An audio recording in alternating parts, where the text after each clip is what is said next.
Il y a énormément de choses que je comprends pas ce soir. Alors tout d'abord, merci au Stade Lavallois pour ça. Parce que ça, c'est le football, les mecs. Et quand certains vous aurez compris que le football, c'est pas la haine, peut-être que vous avancerez mieux. Dans un premier temps. Dans un deuxième temps, généralement, on joue en 4-2-3-1. Pourquoi, d'un coup, on change notre dispositif pour jouer en 3-4-3? Il faut m'expliquer le pourquoi du comment. On met Fakili à droite, alors qu'à gauche, on l'a très bien vu, il est meilleur. Pourquoi un Djedju cramé à la 60e est encore sur le terrain? Pourquoi un Saïd ne joue pas? Un Saïd qui a fait une très bonne prépa, je ne l'ai jamais encore vu, le gamin. Alors, il y a plein de choses. Moi, je me pose des questions, tu sais.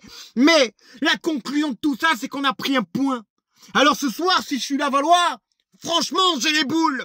Parce que le Stade Lavallois a fait son match. Le Stade Lavallois a eu des occasions. Le Stade Lavallois a cadré des tirs. Chose que nous, en 90 minutes, on n'a pas su faire. Mais chaque match est différent. Et je vais dire que de prendre un point, c'est bien. Parce que l'année dernière, on aurait pris 0 point. Mais j'ai l'impression que on peut dire ce qu'on veut. On est solide et on va être une équipe chiante à jouer, que vous le vouliez ou non. Alors, amis verts, chaque match est différent et j'ai hâte de ce derby le 13 septembre. Dans la globalité du match, Laval a eu beaucoup plus d'occasions, beaucoup plus percutant, avec beaucoup plus d'envie, peut-être un peu plus d'agressivité, mais on a encore une fois un Guy Varche, légende. Ouais, légende, et j'ai pas peur de le dire, qui nous sauve, parce qu'il nous a sorti 2-3 parades juste incroyables, avec un Konaté, je sais pas ce que vous en pensez, sur son côté, qui pour moi a fait son match, avec un Soka, c'est Soka je crois, je sais pas trop, Soka, je sais pas trop, dites-moi vous ce que vous en pensez, parce que Soka, j'arrive pas trop à le juger et à me dire... Ouais, tu vois, je sais pas, avec un Henri Cévé qui se blesse à la 20e minute, mais tu fais quand même rentrer Gastien, donc tu perds pas tellement, finalement.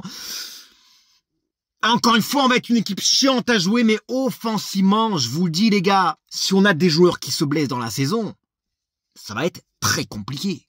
Alors, encore une fois, les gars, chaque match est différent. Et je vous le dis, le 13 septembre, contre la SSE, moi, je sens qu'on va gagner.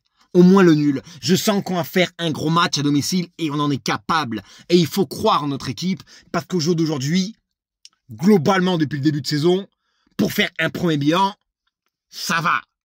Ça va. C'est bien mieux que l'année dernière. Alors supporters clermontois, j'espère que contre la SSE, on va l'emporter. J'espère qu'on va faire une saison correcte. Clermont ne doit jamais jouer le maintien. C'est pas ça qu'on doit jouer. Maintenant, les mecs, ne rêvez pas. Parce que le top 5, je vous le dis, c'est pas possible. C'est pas pour nous. Et ça, c'est mon avis. Vous me direz, vous, ce que vous en pensez. En tout cas, allez Clermont. Et vivement le 13 septembre. Et je serai au stade.